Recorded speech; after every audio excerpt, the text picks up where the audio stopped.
So hello friends, आज का topic physics में आपका कुछ नया होने वाला है। जहाँ तक इससे पहले वाले लेक्चर में बताया गया था, तो उससे नेक्स्ट टॉपिक जो आज का टॉपिक है आपका विराम यानी रेस्ट एवं गति यानी मोशन। तो इसको डिटेल में समझिए और पूरा वीडियो के लास्ट तक बने रहिए ताकि आपको अच्छे से सब कुछ समझ में आ पाए।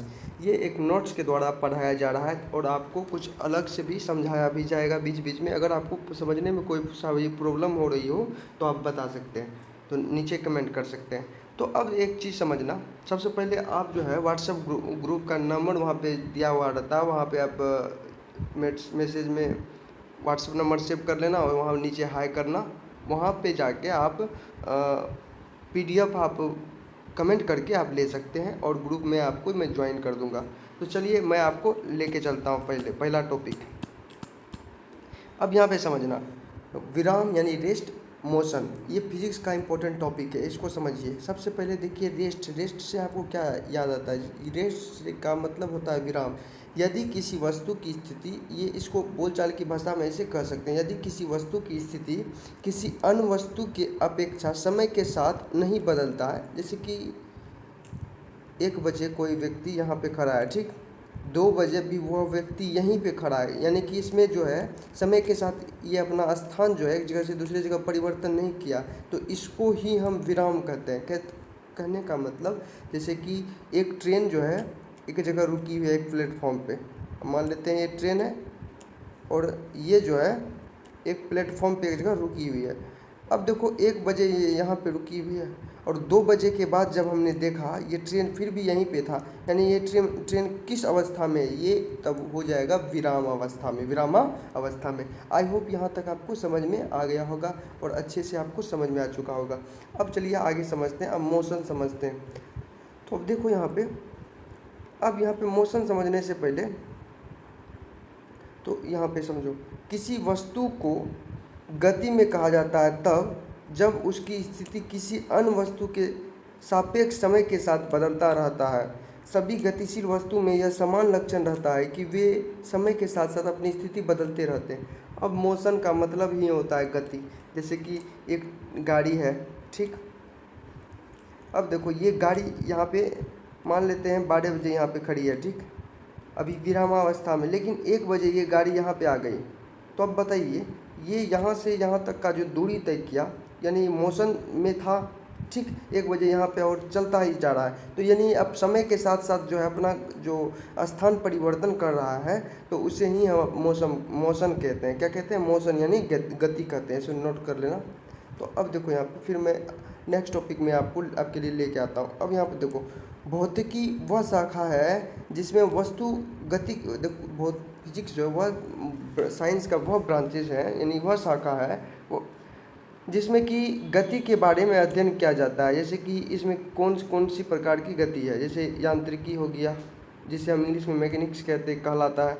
और जो ये है यांत्रिकी गति जो है यहाँ पे इस तरह से होगा, यांत्रिकी को 3 भागों में बांटा गया। यांत्रिकी को कितने भागों में बांटा गया? 3 भागों में बांटा गया, इसे नोट कर लेना। इसे 3 भागों में बांटा गया। तो पहला स्थितिकी, यानी कि इसको हम स्टैटिक्स कहते हैं। दूसरा हो गया गतिकी यानी काइनेटिक हो गया। तीसरा हो गया डायनामिक। तो ये तीनों को हम डिटेल में थोड़ा सा समझने का प्रयास करेंगे और मैं आपको समझाने का कोशिश करूँगा। अब अच्छे से समझना और इमेजिन करना। चलो समझते हैं। जैसे कि स्थितिकी का मतलब यानी स्टैटिक्स कहते हैं इसको, इस शाखा के अंतर्गत उन वस्तु का अध्ययन होता है, और इस स्टैटिक में उन वस्तु का अध्ययन होता है, वस्तु मतलब कोई भी चीज़ ले सकते हैं, उन वस्तु का अध्ययन होता है जो विराम में हो। स्टैटिक का मतलब जो विराम में, जैसे कि हमने एक ट्रेन का एग्जांपल दिया था, 1 बजे वो ट्रेन एक प्लेटफॉर्म पे खड़ी थी और 2 बजे भी वही प्लेटफॉर्म पे वही ट्रेन खड़ी थी, इसका मतलब वो विराम में था, यानी स्टैटिक्स में थी। तो यहाँ तक आपको समझ में आ गई होगी। अब नेक्स्ट टॉपिक समझो, गतिकी यानी यहाँ देखो काइनेमेटिक। अब हमने काइनेटिक एनर्जी के बारे में आगे पढ़ना है, तो उससे पहले गतिकी का मतलब होता है काइनेमेटिक्स। ये समझिए, जैसे कि हम पढ़ रहे थे मैकेनिक्स यानी यांत्रिकी के बारे में, तो उसमें हमने पढ़ा, स्टैटिक्स पढ़ा, उसके बाद गतिकी पढ़ना है। गतिकी में इसको इंग्लिश में बोलते हैं काइनेमेटिक्स। अब उसके बाद डायनेमिक्स पढ़ना है। और काइनेमेटिक्स देखो इसको समझना, इस शाखा के अंतर्गत जो है उन वस्तुओं का अध्ययन होता है जो गति में, काइनेमेटिक्स शब्द की उत्पत्ति ग्रीक शब्द है काइनेमा से हुई, एक काइनेमी शब्द का अर्थ होता है और ये मोशन कहलाता है। क्या कहलाता है? मोशन कहलाता है। फिर से मैं समझा देता हूँ, थोड़ा सा डिटेल में समझने का कोशिश करना। जो गतिकी है, काइनेमेटिक्स है, इस शाखा के अंतर्गत उन वस्तु का अध्ययन होता है जो गति में, काइनेमेटिक्स शब्द की उत्पत्ति, काइनेमेटिक्स शब्द की उत्पत्ति देखो ग्रीक शब्द काइनेमा से हुई है। किससे? ग्रीक शब्द का किनेमा से हुई है।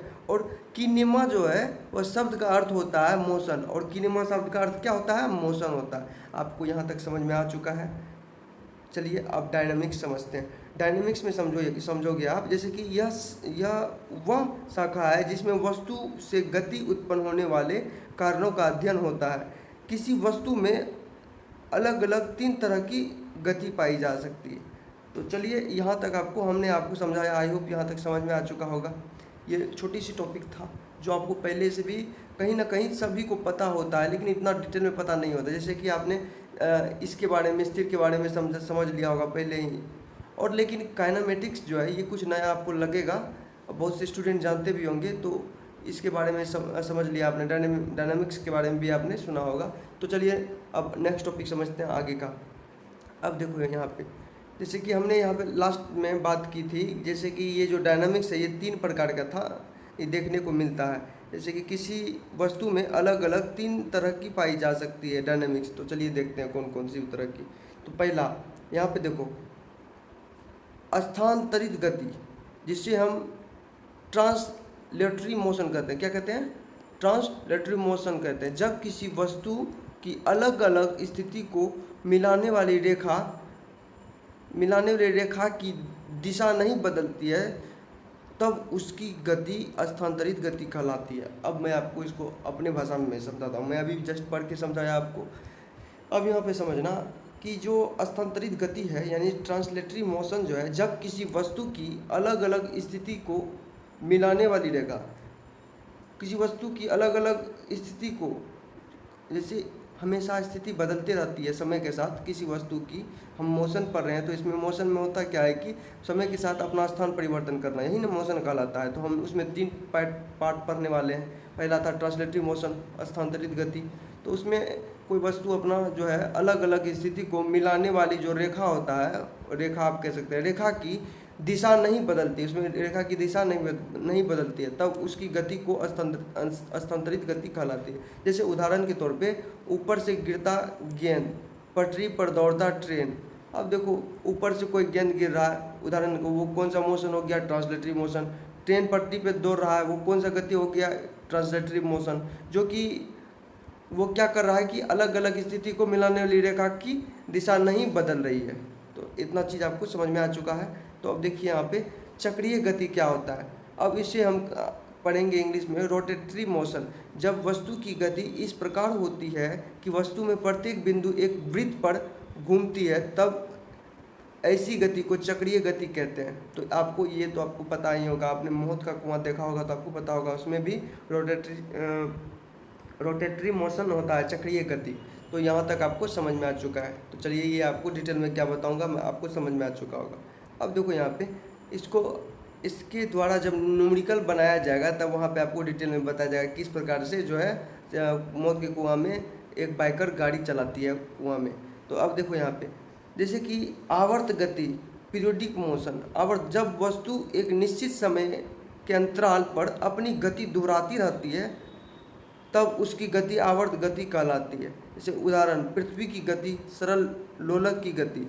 अब देखो जैसे लड्डू हो गया, लड्डू घूम रहा है, और देखो लड्डू घूमते घूमते वो क्या कर रहा है कि अपने अंतराल पर अपनी गति को दोहराती रहती है। या पृथ्वी को भी देखो 23.5 डिग्री अपने अक्ष पर झुकी हुई है, लेकिन उसके साथ साथ वो जो है अपने रोटेशन, मतलब आप कह सकते हैं कि अपने अक्ष पर घूम भी रही है। तो उसी ही हम कहते हैं आवर्त गति यानी पीरियोडिक मोशन। चलिए ये आपको समझ में आ चुका है। एग्जाम में ये किसी तरह से भी पूछा जाए कि निम्न में कौन आवर्त गति है, तो आपको एग्जाम्पल में इस तरह का क्वेश्चन, ये पृथ्वी या लोलक का कुछ भी आ जाए तो आप मार देना। तो अब देखो दूरी के बारे में देखो, डिस्टेंस एवं विस्थापन यानी डिस्प्लेसमेंट। जैसे कि ओम बल चाल की भाषा में, अब यहाँ देखो आम बल, अगर नॉर्मली देखो आम बोल चाल की भाषा में दूरी एवं विस्थापन का अर्थ एक ही होता है। नॉर्मली अगर अमूमन देखा जाए कि आम बोलचाल की भाषा में दूरी एवं विस्थापन का अर्थ एक ही होता है, परंतु भौतिकी दोनों का अर्थ जो है, भौतिकी में फिजिक्स में दोनों का अर्थ क्या होता है, भिन्न भिन्न होते हैं। तो चलिए समझते हैं कैसे उसको डिटेल में। जैसे कि किसी गतिशील वस्तु द्वारा तय की गई मार्ग की वास्तविक लंबाई दूरी कहलाती है। कोई गतिशील व्यक्ति द्वारा तय की गई मार्ग का वास्तविक लंबाई, जैसे कि यहाँ से और यहाँ तक आया, अब यहाँ से यहाँ तक आने के बीच में ये जो लंबाई आप देख पा रहे हैं, इसे ही हम दूरी कहते हैं। तो आपको यहाँ तक समझ में आ चुका है। अब वस्तु जब एक स्थिति से दूसरी स्थिति तक चलती है, तब वस्तु की प्रारंभिक स्थिति एवं अंतिम स्थिति के बीच के सबसे छोटी दूरी को विस्थापन कहते हैं। अब देखो यहाँ से यहाँ तक तो गया, ठीक। अब इसमें देखो विस्थापन का मतलब ये हो जाएगा कि वो देखा जाता है कि इनिशियल पॉइंट और फाइनल पॉइंट, यानी कि इनिशियल स्टेज और फाइनल स्टेज। इसमें देखो कोई व्यक्ति को जाने के लिए इस तरह ये मार्ग है, और हम इसमें विस्थापन में नॉर्मली ये देखा जाता है कि इसे कम समय में कैसे पहुंचा जाए। अगर डायरेक्ट करो तो कम समय में कैसे पहुंचा जाए, जो उसका दूरी हो जाएगा कम समय का, वो उसका विस्थापन हो जाएगा। तो यहाँ पे वही मैं समझाने का कोशिश कर रहा हूँ। वस्तु जब एक स्थिति से दूसरी स्थिति तक चलती है, तब वस्तु की प्रारंभिक स्थिति एवं अंतिम स्थिति के बीच के सबसे छोटी दूरी को विस्थापन कहते हैं। यानी कि कम से कम दूरी को हम ही विस्थापन कहते हैं, एक इनिशियल और फाइनल पॉइंट के बीच के। तो चलो नॉर्मल सी एक टॉपिक बना तो जो आपको समझ में आ चुका है। अब देखो, यदि किसी वस्तु सरल रेखा मार्ग पर बिना दिशा परिवर्तन किए चले तो तय की गई दूरी तथा विस्थापन दोनों ही बराबर होंगे। जैसे कि यहाँ पे देखो इधर उधर मुड़िए, डायरेक्ट चलने लगा, ठीक। तो इसका दूरी और विस्थापन यहाँ पे आप देख पा रहे हैं दोनों ही सेम ही होगा। तो ये चलो ये भी समझ में आ चुका है आपको। तो अब नेक्स्ट टॉपिक यहाँ पे, किसी गतिशील वस्तु द्वारा तय की गई दूरी शून्य नहीं हो सकता है। किसी गतिशील वस्तु द्वारा तय की गई दूरी शून्य नहीं हो सकता है, परंतु उसका विस्थापन शून्य हो सकता है। अगर गतिशील वस्तु गति करते हुए अपनी प्रारंभिक स्थिति पर पहुंच जाता है तो उसका विस्थापन शून्य हो जाता है। जैसे कि एक व्यक्ति है, मान लेते हैं इसका नाम है अमर नाम का लड़का, ये यहाँ से यहाँ आया, मान लेते हैं यहाँ पे आया, ठीक, मार्केट आया, और मार्केट से फिर सामान लेके फिर इसी मार्ग से वापस लौट गया। अब देखो इसका दूरी तो तय हो गया कि जैसे कि 2 किलोमीटर गया, 3 किलोमीटर गया, लेकिन इसका विस्थापन बोला जाए तो इसका विस्थापन क्या हो गया, शून्य हो गया। बस यही था जो आपको समझ में आ चुका है।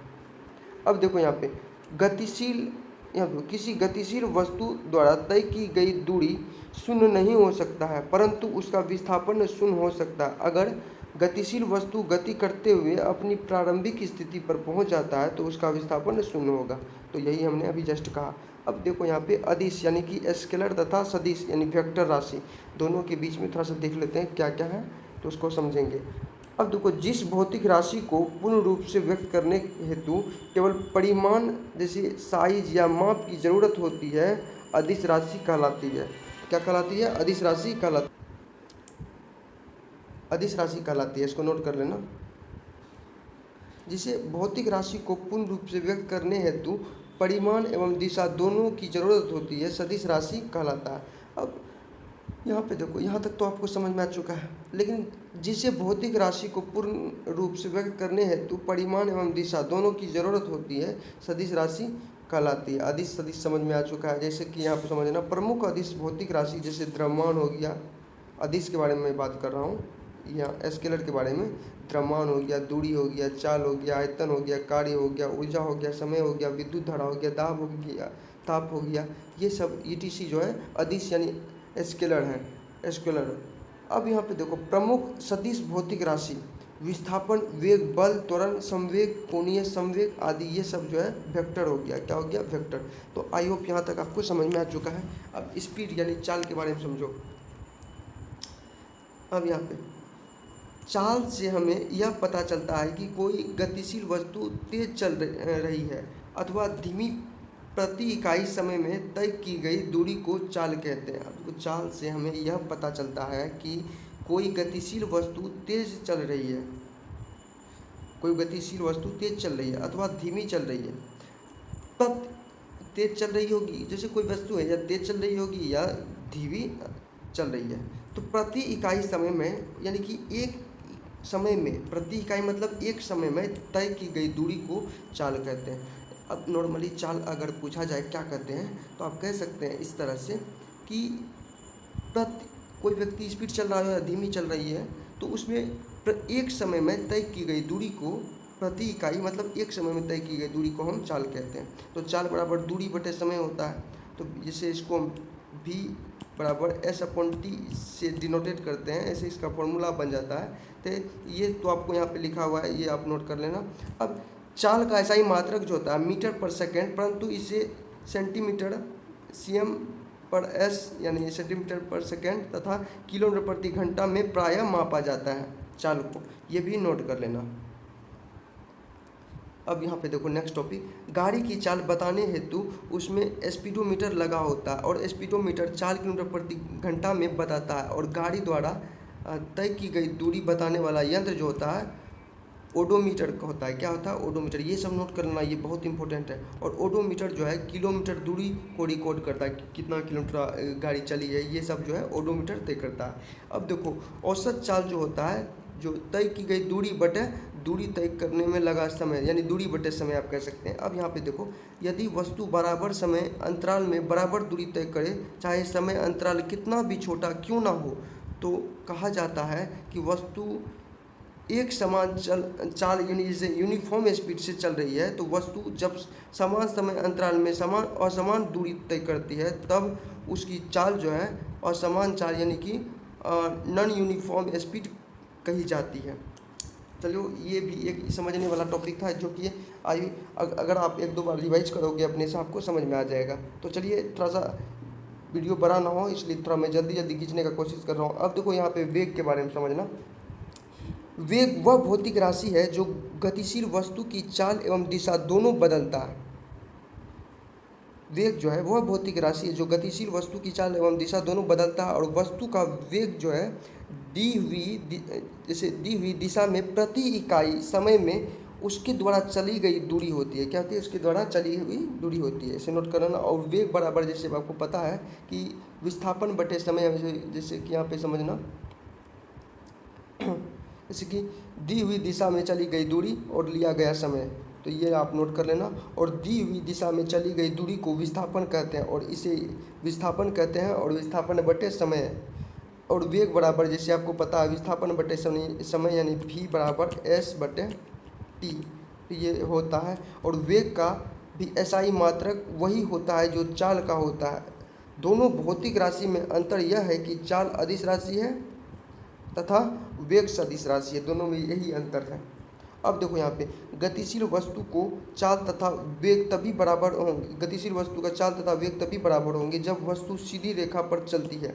जब कोई वस्तु सीधी रेखा पर चलती है तो उसकी चाल और वेग दोनों बराबर होंगे। अगर वस्तु सीधी रेखा नहीं चल रही है तो उसका चाल एवं वेग बराबर नहीं होंगे, ये नोट कर लेना। और गतिशील वस्तु का औसत चाल कभी शून्य नहीं होता, उसका औसत वेग शून्य हो सकता है। आप यहाँ पर समझना, गतिशील वस्तु का औसत चाल कभी भी शून्य नहीं होता है, लेकिन उसका जो है वेग जो है शून्य हो सकता है।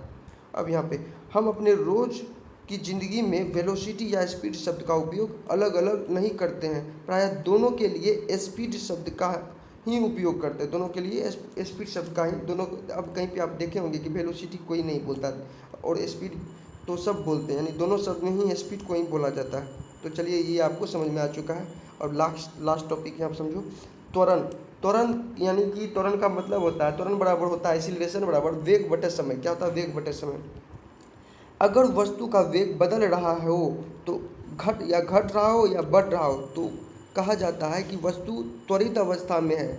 वेग के परिवर्तन के दर को ही त्वरण कहते हैं। और वेग का जो परिवर्तन का दर होता है, यानी कि किस रेशियो से वो परिवर्तन कर रहा है, किस दर से परिवर्तन कर रहा है, उसे ही हम एक्सीलरेशन यानी त्वरण कहते हैं। तो चलिए ये भी आपको समझ में आ गया। त्वरण बराबर होता है वेग बटे समय, यानी वेग बटे समय यानी वेग में परिवर्तन बटे, आप यहाँ पे कह सकते हैं वेग में परिवर्तन होने वाला लगा समय। अब वेग में परिवर्तन बराबर अंतिम वेग माइनस प्रारंभिक वेग, ये नोट कर लेना।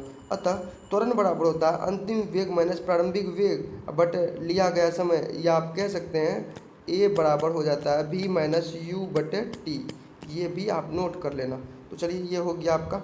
अब देखो त्वरण का ऐसा ही मात्रक होता है मीटर पर सेकंड स्क्वायर या मीटर पर सेकंड स्क्वायर माइनस 2 होता है, परंतु त्वरण को भी कभी कभी सेंटीमीटर स्क्वायर तथा किलोमीटर प्रति घंटा स्क्वायर में भी व्यक्त किया जाता है, इसे नोट कर लेना। अब अगर वस्तु एक समान वेग से चल रहा हो तो उसका त्वरण 0 होगा। वस्तु का वेग बढ़ रहा हो तो त्वरण धनात्मक होगा। अगर वेग घट रहा हो तो उसका त्वरण ऋणात्मक होगा। लेकिन ऋणात्मक त्वरण को मंदन यानी कि आप कह सकते हैं रिटार्डेशन, क्या कहते हैं, रिटार्डेशन कहते हैं मंदन को, ये भी नोट कर लेना।